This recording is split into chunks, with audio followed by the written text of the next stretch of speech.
বাপ্পাদা এমন একটা জায়গায় তোমাকে নিয়ে এসেছি যে একটা মেয়ে সে রীতিমতো লড়াই করছে এবং বিএ পাস করে সে এত সুন্দর দেখতে ছিল, আজকে কি অবস্থায় সে আছে তোমাকে নিয়ে যাচ্ছি। কোথায় আছে মেয়েটা? এই যে আসো, নিয়ে আসো, চলো দেখি, চলো তো। এখানে আছে এই মেয়েটা? বোনটা। আচ্ছা, কি নাম তোমার? সম্বিতা রুদ্র। সম্বিতা রুদ্র। আচ্ছা, কি হয়েছে তোমার? আমার কিডনির সমস্যা ধরা পড়েছে। দুটোই কিডনি? কতদিন থেকে? এই 2 বছর হচ্ছে। 2 বছর হচ্ছে? আর আমার বাবাও মারা গেছে 2 বছর। আচ্ছা, বাবা মারা যায় 15 দিনের মাথায় আমার ধরা পড়ে। আচ্ছা, তোমার বাবা মারা যাওয়ার 15 দিনের মধ্যে তোমার কিডনির সমস্যা ধরা পড়ে? বলছি তুমি পড়াশোনা করেছো? আমি গ্র্যাজুয়েশন পাস। গ্র্যাজুয়েশন পাস করেছো? কি সাবজেক্ট নিয়ে? সংস্কৃত অনার্স। সংস্কৃত অনার্স নিয়ে পড়াশোনা করেছে? হ্যাঁ। আচ্ছা, তো এখন ও ডায়ালিসিস চলছে? হ্যাঁ, সপ্তাহে 3 দিন করে। সপ্তাহে 3টা ডায়ালিসিস? মানে এত তোমার সমস্যাটা আছে যে সপ্তাহে 3টা ডায়ালিসিস করতে হচ্ছে? একদিন মাঝখানে গ্যাপ দিলেই আমার অবস্থা খারাপ হয়ে যায়। আচ্ছা, আর তোমার বয়স কত এখন বর্তমানে? 26 প্লাস। 26 প্লাস বয়স। আর তোমাদের বাড়ি এটাই? বাড়ি ঘর তো খুব একটা ভালো না, আর এর পিছনে তো প্রচুর টাকা খরচা হয়ে যাচ্ছে। প্রচুর। তো বন্ধুরা, আপনারা যে যেখান থেকে ভিডিওটা দেখছেন সবাইকে একটাই কথা বলবো, এই যে এখানে দিদিরাকে দেখতে পাচ্ছেন, এর বয়স হচ্ছে 26 প্লাস, এ হচ্ছে গ্র্যাজুয়েশন করেছে। আচ্ছা, তোমার আগের কোনো ছবি আছে? আচ্ছা, দেখি তোমার ছবি দেখি। আমি শুনলাম তুমি অনেক সুন্দর ছিলে দেখতে এবং অনেক ইয়ে হচ্ছে, এখন তোমার এই যে কিডনির সমস্যাটা হওয়ার পর এরকম হয়ে গেছে। এই ছবি তোমার আগে ছিল? মানে এরকম তুমি ছিলে আগে, আর এখন তুমি হয়ে গেছো এরকম। তো বন্ধুরা, আপনারা যে যেখান থেকে দেখছেন সবাইকে বলছি, আজকে আমি এসেছি এটা জাগুলিতে, এই যে এই বোনটার কাছে।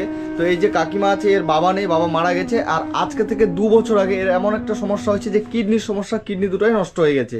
এর সপ্তাহে 3টা করে ডায়ালিসিস করতে হয়, তো টাকা প্রচুর খরচা হচ্ছে। প্রচুর টাকা দাদা, যদি আপনারা একটু সাহায্য করতে পারেন সবাই মিলে, তাহলে আমি মেয়েটাকে বাঁচাতে পারবো।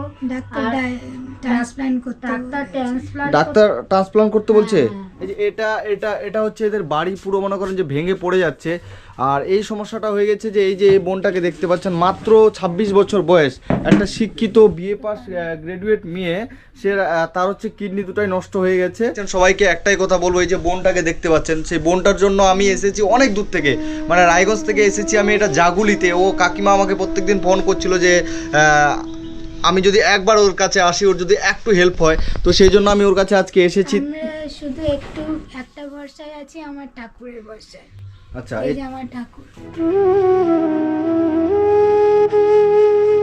তো বন্ধুরা, আপনারা দেখতে পাচ্ছেন জাগুলি থেকে যারা আমাদের ভিডিও দেখেন, জাগুলিতে আমি এসেছি আজকে। তো সবাইকে বলবো একটু করে যদি হেল্প করেন তাহলে এই বোনটা কিন্তু বেঁচে যাবে। এর কিডনি দুটো ট্রান্সপ্লান্ট করতে হবে। এই যে কাকিমা দেখতে পাচ্ছেন অনুরোধ করছে সবাইকে কি বলবেন আপনি?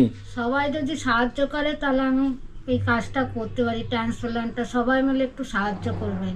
কিডনি রোগটা এমন একটা রোগ যেটাতে মানুষকে বাঁচানো যায় না, তো একে আপনারা সকলে যদি হেল্প না করেন তাহলে একে কিন্তু বাঁচানো যাবে না। মানে যেটা বলতে খারাপ লাগছে, তারপরে বলতে হচ্ছে কিডনি এমন একটা রোগ যেটা মানুষকে বাঁচানো সম্ভব হয়ে ওঠে না। তারপরেও বলছি আপনারা যদি একটু করে হেল্প করেন সবাই মিলে, আমি আমার তরফ থেকে এখানে আমি কিছু টাকা এটা দিয়ে গেলাম, ঠিক আছে? এটা রাখুন, এটা দিয়ে বাজার টাজার যা লাগে করবেন, এবং আপনার মেয়ের যা চিকিৎসার টাকা লাগবে, আমি তো ভিডিওতে যারা আপনাদের ভিডিও দেখছে সবাই একটু করে সাহায্য করবে এবং আপনাদেরকে অবশ্যই চিকিৎসার ব্যবস্থা হয়ে যাবে।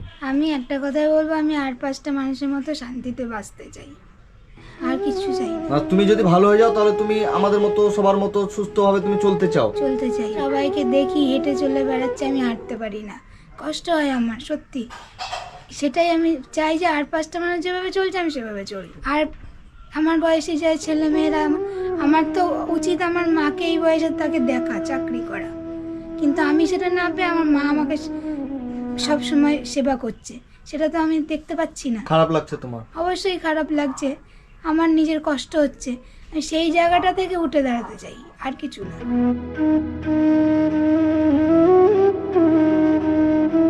মানে সপ্তাহে 3টে করে ডায়ালিসিস তুমি নিতে পারছো না? পাচ্ছি না। তো ঠিক আছে বোন, ভালো থেকো, সুস্থ থেকো। আমি ভগবানের কাছে প্রে করি, উপরওয়ালার কাছে প্রে করি তুমি খুব তাড়াতাড়ি সুস্থ হয়ে যাবে এবং তোমার টাকার ব্যবস্থা হয়ে যাবে।